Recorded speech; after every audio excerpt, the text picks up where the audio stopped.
आध्यात्मिक ज्योतिष चैनल के सभी दर्शकों को मेरा नमस्कार। सर्वप्रथम मैं भगवान तथा परमपिता परमेश्वर से प्रार्थना करता हूँ कि आपका जीवन सुखी और मंगलमय हो और आप अपने जीवन में निरंतर प्रगति करते रहें। आज दिनांक 4 फरवरी 2026 को हम चर्चा करेंगे बुध ग्रह का जो कुंभ राशि में गोचर हुआ है, इसका मेषादि राशियों पर क्या प्रभाव रहने वाला है।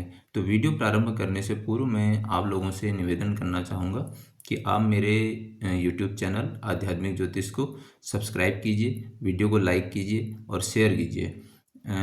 इसके साथ ही मैं आपको पुनः स्मरण कराना चाहूँगा कि इस गोचर का सर्वाधिक प्रभाव उन जातकों पर रहेगा जिनको या तो बुध की महादशा चल रही होगी, या बुध का अंतर चल रहा होगा, या बुध का प्रत्यंतर चल रहा होगा। इसके अतिरिक्त जो अन्य जातक हैं उस पर इसका प्रभाव थोड़ा कम रहेगा। आइए अब हम वीडियो प्रारंभ करते हैं। सर्वप्रथम हम बात करते हैं काल पुरुष की प्रथम राशि यानी मेष राशि के बारे में। देखिए, आपके एकादश भाव में बुध इस समय गोचर करेंगे, तो एकादश भाव जो है आपके आय के नए रास्ते खोल सकता है। आपके जो पुराने फंसे हुए अगर पैसे हैं कुछ, तो आपको आर्थिक लाभ यहाँ पर हो सकता है। आप नए सोर्स ऑफ इनकम जनरेट कर सकते हैं। एकादश भाव क्या है, ये आपके सोशल सर्कल का है, वहाँ से आपका संबंध हो सकता है, यानी आप बहुत प्रभावशाली जो लोग हैं उनसे आप जुड़ सकते हैं, और वो आपके करियर के लिए या आपके लाभ के लिए या आपके आय के लिए एक बहुत लाभदायक सिद्ध हो सकते हैं इन फ्यूचर। दूसरा यहाँ पर क्या है कि जो भी आपने अभी तक इन्वेस्टमेंट किया था, यानी आपने जो भी बिजनेसेस में या अपने व्यापार में या पार्टनरशिप में कुछ काम किया था या कुछ ऐसा इन्वेस्टमेंट है, तो वहाँ से आपको लाभ यहाँ पर मिलना मुझे लगता है कि प्रारंभ होने वाला है। अब हम बात कर लेते हैं काल पुरुष की द्वितीय राशि वृषभ राशि के बारे में। देखिए, इस समय बुध ग्रह जो है आपके दसम भाव में गोचर करने वाले हैं। तो दसम भाव में क्या है कि आपका जो आपको नई यहाँ पर रिस्पॉन्सिबिलिटी मिल सकती है, आपकी पदोन्नति हो सकती है, यानी कि कुल मिलाकर के जो आजीविका का आपका क्षेत्र है या जो आपका स्टेटस है या जो आपका करियर है, वहाँ पर आपको बहुत अच्छे परिणाम इस समय देखने को मिलेंगे। आपके जो संबंध, जो वरिष्ठ अधिकारी हैं, आपके सीनियर या बॉस हैं, उनके साथ आपको बहुत अच्छे संबंध आपके सुधर जाएंगे। और इसके साथ ही क्या है कि आपको नए प्रोजेक्ट्स में कार्य मिलने की भी यहाँ पर संभावनाएं हैं। आपका इस समय बहुत अच्छा है अगर आप कोई नई योजना को या नई प्लानिंग को आप इम्प्लीमेंट करना चाहते हैं, तो उससे आपको बहुत ज़्यादा लाभ होने वाला है, यानी आप इस समय उसको कर सकते हैं, उसके लिए बहुत अच्छा समय है। डिसीजन मेकिंग जो होगी इस समय आपकी जो है तार्किक शक्ति बढ़ेगी, जिससे कि आप जो कठिन व्यावसायिक जो निर्णय हैं उनमें भी आप निर्णय यहाँ पर ले पाएंगे। अब हम बात करते हैं काल पुरुष की तीसरी राशि मिथुन राशि के बारे में। देखिए, इस समय बुध ग्रह आपके जो है नवम भाव में गोचर कर रहे हैं, या आपके अष्टम भाव से नवम भाव में गए हैं। तो नया नवम भाव क्या है, ये आपके भाग्य का है, आपके हायर एजुकेशन का है। तो यहाँ पर आपको बहुत अच्छे रिजल्ट इसमें मिल सकते हैं अगर आपके जो काम अटके पड़े हैं, क्योंकि पिछला जो बुध आपका गोचर हुआ था वो अष्टम भाव में हुआ था। तो इस समय अगर 9th से वो संबंध बनाएगा तो आपके जो अटके हुए काम हैं वो यहाँ पर बनने की उनकी संभावना है। आप जो है आध्यात्मिक गुरुओं से आप यहाँ पर मिल सकते हैं, तीर्थ यात्रा पर आप जा सकते हैं, आपकी छोटी छोटी यात्राएं, और वो भी स्पेशली मुझे लगता है कि हायर एजुकेशन के लिए आप यात्रा इस समय कर सकते हैं। और उच्च शिक्षा के लिए जो लोग सोच रहे हैं उनके लिए ये बहुत अच्छा समय है, यानी आप हायर एजुकेशन में इसमें जा सकते हैं। विदेश जाने की भी यहाँ पर पॉसिबिलिटी है। अगर बहुत सारे लोग हायर एजुकेशन के लिए आप विदेश जा रहे थे तो वहाँ पर भी आपको जाने की संभावना यहाँ पर है। आपको कोई गुड न्यूज़ यहाँ पर शुभ समाचार यानी मिल सकता है। अब हम बात करते हैं काल पुरुष की चौथी राशि कर्क राशि के बारे में। देखिए, इस समय बुध ग्रह जो है आपके अष्टम भाव में गोचर कर रहा है। तो अष्टम भाव क्या है, ये आपके गुप्त विद्याओं का है, आपका ब्लॉकेजेस का है, ट्रांसफॉर्मेशन का है। तो अष्टम भाव में बुध के होने की वजह से क्या है कि आपकी जो है चिंताएं बढ़ सकती हैं, आपको धैर्य यहाँ पर रखने की आवश्यकता पड़ेगी। अष्टम भाव आपका क्योंकि लग्न से 8वां भाव पड़ता है, तो ये कुल मिलाकर के आपको हेल्थ इश्यू में भी आपको दिक्कत कर सकती है। तो क्योंकि ठंडी का मौसम है, जाड़े का मौसम है, तो आपको थोड़ा सा ध्यान रखने की आवश्यकता पड़ेगी। एक तो यहाँ पर स्किन डिजीज आपको होने की संभावना हो सकती है, दूसरा जो नसों से संबंधित जो समस्याएं होती हैं वो यहाँ पर आपको हो सकती हैं। तो तो यहाँ पर आपको ध्यान रखने की आवश्यकता पड़ेगी, यानी कि आपको प्रिकॉशन उसके लिए लेने पड़ेंगे। और देखिए अष्टम भाव क्या है, ये आपको सडन गेन दे सकता है, अचानक से आपको इनहेरिटेड प्रॉपर्टी मिल सकती है, या ससुराल पक्ष या पैतृक संपत्ति, दोनों से आपको सडनली गेन हो सकता है। अच्छा कहाँ पर है, देखिए ये उन चीज़ों के लिए अच्छा है जो गुप्त विद्याओं से संबंध रखते हैं, या रिसर्च में है, ऑकल्ट के फील्ड में है, ज्योतिष में है। तो आपको बहुत कुछ नए अनुभव मैं कहूँगा इसमें आपको होने वाले हैं, या कुछ रिसर्च आप यहाँ पर नया रिसर्च में आप कुछ नया यहाँ पर प्राप्त कर सकते हैं। अब हम बात करते हैं काल पुरुष की पांचवी राशि सिंह राशि के बारे में। देखिए आपके जो है इस समय सप्तम भाव में बुध ग्रह गोचर करेंगे। तो सप्तम भाव में क्या है, बुध अगर आपके गोचर करेंगे तो यहाँ पर आपको थोड़ा सा जो है पार्टनरशिप पे ध्यान देने की आवश्यकता पड़ेगी। उनके साथ आपके मतभेद होने की भी संभावना है, क्योंकि ये आपके यहाँ पर सस्टेज भी बन जाएंगे, तो वहाँ पर आपको ध्यान रखना है और आपको संवाद खुला रखना है उनके साथ, यानी कि जो भी आप बात करें खुले उससे बात करना है, कुछ भी आपको हाइड करने की आवश्यकता यहाँ पर नहीं है। जो आपका वैवाहिक जीवन है, क्योंकि सातवां भाव आपका पार्टनरशिप में जो आप बिजनेस कर रहे हैं उसका भी है, तो आपके जीवन साथी का भी है, तो जीवन साथी के साथ आप तर्क में या बहस करने से आपको बचना चाहिए, क्योंकि छोटी बात यहाँ पर बड़ी बन सकती है, यानी जिसको हम बात का बतंगड़ कहते हैं, उस तरीके की भी स्थिति यहाँ पर हो सकती है। नया बिजनेस आप अगर शुरू करना चाह रहे हैं, पार्टनरशिप में कुछ नया काम करने की आप सोच रहे हैं, तो दस्तावेजों को आप पहले चेक कर लीजिए, क्रॉस चेक कर लीजिए, उसके बाद ही आप उस पर आगे बढ़ें। देखिए सार्वजनिक छवि, क्योंकि सप्तम भाव जो है वो आपको सार्वजनिक छवि के लिए भी बहुत आवश्यक होता है। समाज में आपकी जो एक छवि है वो एक बुद्धिमान व्यक्ति या एक इंटेलेक्चुअल पर्सन के रूप में निकल के आएगी। अब हम बात करते हैं काल पुरुष की छठी राशि कन्या राशि के बारे में। देखिए इस समय बुध ग्रह जो है आपके छठे भाव में गोचर कर रहे हैं। तो छठे भाव का जो बुध है आपको, क्योंकि ये आपका कंपटीशन का है या आपके रोग रिपु ऋण का है, तो आपके कोई विवाद या जो मैं कहूँगा कि कोई लीगल कॉम्प्लिकेशन चल रहे हैं, तो वहाँ पर आपका पक्ष मजबूत होने की संभावनाएं हैं। जो आपके विरोधी हैं उन विरोधियों पे आपको ये बढ़त दिला सकता है। जो कंपटीशन में जो लोग हैं या जो छात्र इस समय कंपटीशन में जा रहे हैं या किसी प्रतियोगिता में शामिल हो रहे हैं, तो उनके लिए ये बहुत अच्छा समय है, आपको वहाँ पर सफलता मिल सकती है।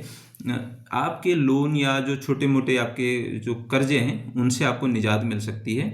लेकिन छठा भाव क्या है, देखिए आपके रूटीन का है, तो आपको एक जीवन शैली को अनुशासित बनाए रखने की आवश्यकता पड़ेगी, डिसिप्लिन में वे में आपको रहना पड़ेगा।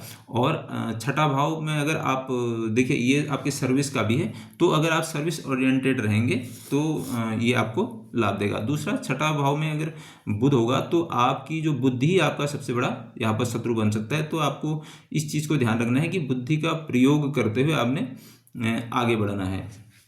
दूसरा, छठा भाव क्या है, रोग का भी है। तो देखिए छठे भाव में रोग जो मैंने आपको बुध के पहले भी बता दिए कि जैसे आपको नसों से संबंधित या जो जिसको हम कहते हैं कि फालिस पड़ना या इस तरीके की जो समस्याएं हैं, जाड़ों में आजकल इस तरीके की संभावना बहुत ज़्यादा हो सकती है। नसों से संबंधित जो दिक्कतें होती हैं वो इस समय आपकी बढ़ सकती है। दूसरा, स्किन से रिलेटेड आपको कोई डिजीज होने की यहाँ पर संभावना दिख रही है।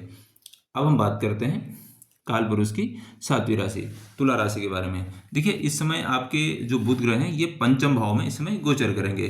तो यहाँ पर क्या है कि देखिए आपको स्किल की तरफ आप जा सकते हैं, राइटिंग की तरफ आप जा सकते हैं, डिजाइनिंग से जुड़ा हुआ कुछ जो लोग हैं उनको यहाँ पर बहुत अच्छा मतलब सफलता मिलेगी उनको। और आप नए किसी कौशल को सीखने की तरफ जा सकते हैं, जैसे मैंने आपको लेखन कहा, या ड्राइंग की तरफ आ जाते हैं, म्यूजिक में आपकी रुचि हो सकती है। और मीडिया से रिलेटेड जो हैं उनके लिए ये बहुत अच्छा समय है। कुछ नया आप सीखने का प्रयास कर रहे हैं तो बहुत अच्छा है, और मुझे लगता है कि अगर ऐसा नहीं है तो आपने इस तरफ जाना चाहिए। संतान को लेकर के बहुत इस समय पॉजिटिव आपको रिजल्ट मिलने की यहाँ पर पॉसिबिलिटी दिख रही है। यहाँ पर क्या है कि देखिए पंचम भाव क्या है, जो आपका रिलेशनशिप है वहाँ पर भी आपका जो है कम्युनिकेशन में अगर कोई प्रॉब्लम आई है या कोई गैप जैसी स्थिति है तो वहाँ पर ठीक हो सकता है।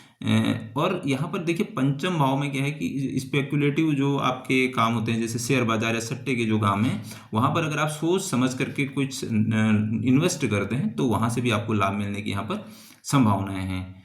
अब हम बात करते हैं काल पुरुष की 8वीं राशि वृश्चिक राशि के बारे में। देखिए बुध ग्रह इस समय क्या है, आपके चतुर्थ भाव में जो है गोचर करेंगे।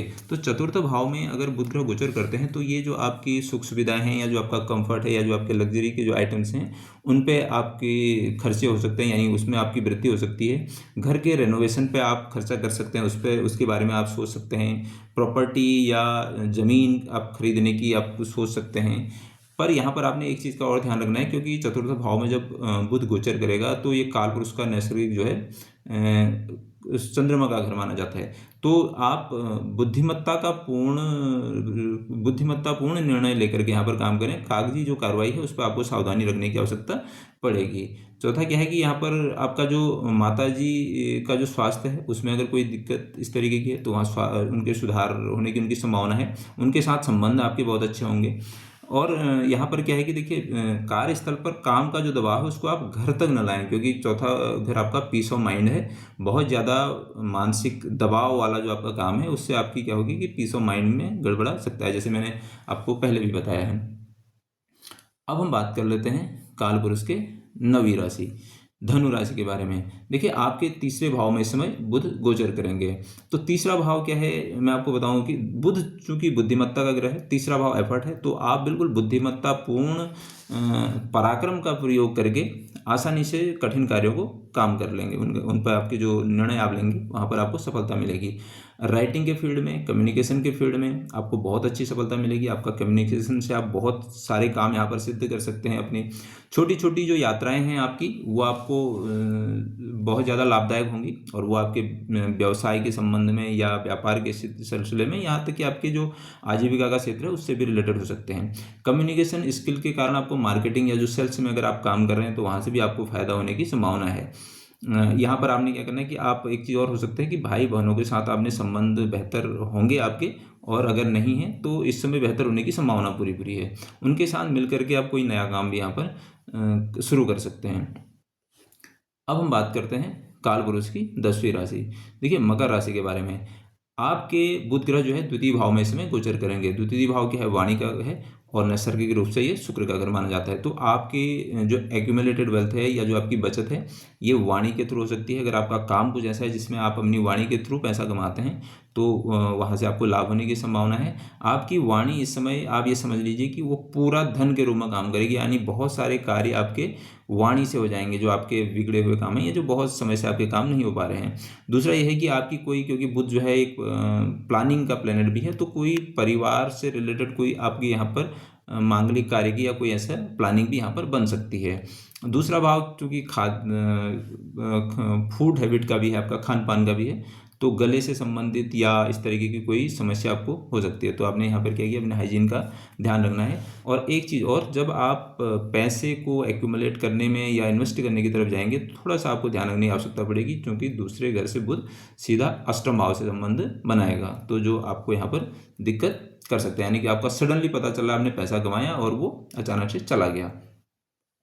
अब हम बात करते हैं काल पुरुष के 11वीं राशि यानी कुंभ राशि के बारे में। देखिए बुध ग्रह क्या है, इसमें आपके प्रथम भाव में है। तो प्रथम भाव क्या है, आपका क्या है आपका प्रथम भाव, आपका व्यक्तित्व है, आपकी पूरी फिजिक है, यानी कुल मिलाकर के समग्र रूप से आप हैं। तो इससे क्या है कि आपका जो व्यक्तित्व है ये बड़ा बुद्धिमत्तापूर्ण इस समय आएगा। आप बिजनेस कुछ कर रहे हैं या व्यावसायिक कुछ काम कर रहे हैं, इस समय आप अपने बुद्धि के बल पे अपने व्यक्तित्व को निखार पाएंगे, यानी कि आपके बुद्धि के दम पर लोग आपको अप्रिशिएट करेंगे। और दूसरा क्या है कि यहाँ पर आपने एक चीज़ और हो सकती है कि जो बुध ग्रह है ना, बुध चूंकि बालक ग्रह है, तो आप अपनी पुरानी जो गलतियां हैं उनसे आप सीखेंगे। और यहाँ पर एक ये संभावना है कि खुद को बेहतर बनाने पर भी आपका ध्यान जाएगा, यानी कि आप खुद को कैसे हम बेहतर बना सकें। दूसरा जो आपका एक सोशल इम्पैक्ट होगा ये बहुत अच्छा होगा, लोग आपकी बातों का अनुसरण करेंगे। अगर आप लीडरशिप या कोई इस तरीके का काम है आपका, तो आपको वहाँ से बहुत अच्छे रिजल्ट मिलेंगे। नहीं तो आप इस समय इस तरीके के काम में जा सकते हैं। लेकिन यहाँ पर आपने एक चीज़ और करना है कि आप बहुत जल्दी तो निर्णय ले सकते हैं, लेकिन आपने ओवर कॉन्फिडेंस में, जिसको हम कहते हैं, या अति उत्साह से आपको बचने की आवश्यकता पड़ेगी। अब हम बात करते हैं काल पुरुष की 12वीं राशि मीन राशि के बारे में। देखिए बुध ग्रह आपके इस समय जो है 12वें भाव में गोचर कर रहे हैं। तो 12वां भाव क्या है, ये खर्चे का है। तो सडनली आपके खर्चों को बढ़ा सकता है, इसलिए आपको बजटिंग पे अपना फोकस करना पड़ेगा। 12वां भाव आपका क्या है, विदेश से संबंध का है, तो विदेश से संबंध आपका आ सकता है। आयात निर्यात यानी जो इम्पोर्ट एक्सपोर्ट से जुड़े हुए जो लोग हैं उनको अंतर्राष्ट्रीय स्तर पर जो है एक बड़ा ऑर्डर मिल सकता है आपको विदेश से, यानी कि वहाँ से आपको धन कमा सकते हैं। और ऐसा अगर आपका व्यवसाय कुछ है तो आप नया शुरू भी कर सकते हैं। इस समय एक चीज़ और भी हो सकती है, क्योंकि बुध जो है बुद्धि का ग्रह है, और 12वें भाव में अगर बुध जाएगा तो बहुत ज़्यादा आपकी मानसिक सक्रियता के कारण आपको थोड़ा सा नींद से संबंधित समस्याएं आ सकती हैं। तो यहाँ पर आपने क्या करना है कि मेडिटेशन से आप जुड़ जाइए, थोड़ा सा चैरिटी की तरफ आप जाइएगा, दान आप कर लीजिए, तो यहाँ से आपको इसके जो है पॉजिटिव रिजल्ट मिलने शुरू हो जाएंगे। अब हम बात कर लेते हैं उपायों के बारे में। देखिए, बुध ग्रह क्या है, बुद्धि का, एजुकेशन का प्लेनेट है, लर्निंग का प्लेनेट है। तो सबसे पहले तो जो ये कुछ उपाय मैं आपको सबके लिए बता रहा हूँ कि सारे लोग पढ़ना शुरू कर लें। जो व्यक्ति अपने रोजगार से संबंध रखता है उससे पढ़ सकता है, बच्चे हैं वो अपनी एजुकेशन को बेहतर कर सकते हैं, और जो लोग नई चीज़ कुछ सीखना चाह रहे हैं उनके लिए भी ये बहुत अच्छा समय होता है। यानी अपने जीवन में आप निरंतर सीखते आप रहेंगे, अपने कार्य के लिए या अपने इंटरेस्ट के हिसाब से अगर आप सीखते रहें तो आपको बुध जो है पॉजिटिव रिजल्ट देंगे। दूसरा, आप देखिए दिक्कत किसको आती है, उन लोगों को आती है जिनके छठे भाव में बुध है, या 8वें या 12वें, यानी 3 जो है ये त्रिक भाव माने जाते हैं। छठे भाव में अगर बुध हैं तो जो हेल्थ इश्यू मैंने आपको इस वीडियो में बताए हैं उनके हिसाब से आपने अपने स्वास्थ्य पे ध्यान देना है, क्या प्रिकॉशन लेने हैं, अपने रूटीन को आपने बेहतर करना है। और अब हम बात कर लेते हैं 8वें भाव में। देखिए 8वें भाव में अगर बुध ग्रह है तो क्या है, आपने ऑकल्ट से जुड़ जाना है, रिसर्च से जुड़ जाइए, ज्योतिष से जुड़ जाइए, नित्य प्रति आप ध्यान कीजिए, मेडिटेशन कीजिए। ज्योतिष सीख सकते हैं, ज्योतिष नहीं सीख सकते हैं तो कम से कम आधा घंटा ज्योतिष के छोटे छोटे शॉर्ट्स और वीडियो आप प्रतिदिन देखना प्रारंभ कर दीजिए। अब हम बात कर लेते हैं 12वें भाव के बारे में। देखिए 12वां भाव क्या है, व्यय का है, इन्वेस्टमेंट का है, चैरिटी का है। तो आप चैरिटी किस चीज़ का कर सकते हैं, चैरिटी आप कर सकते हैं, देखिए एजुकेशन पे, शिक्षा पे आप खर्चा कर सकते हैं। किसी ज़रूरतमंद कोई व्यक्ति है जो पढ़ना चाह रहा है या बच्चा है, उसकी आप फीस दे सकते हैं, उसको आप किताबें दान दे सकते हैं, डोनेट कर सकते हैं। और इसके साथ आप बुध ग्रह के लिए विष्णु सहस्त्रनाम स्तोत्र का पाठ कीजिएगा, और बुधवार के दिन तुलसी के पेड़ के नीचे आप एक दिया जलाएं, तो आपका कल्याण होगा। आपने मुझे इतना समय दिया, इसके लिए आपका बहुत बहुत धन्यवाद।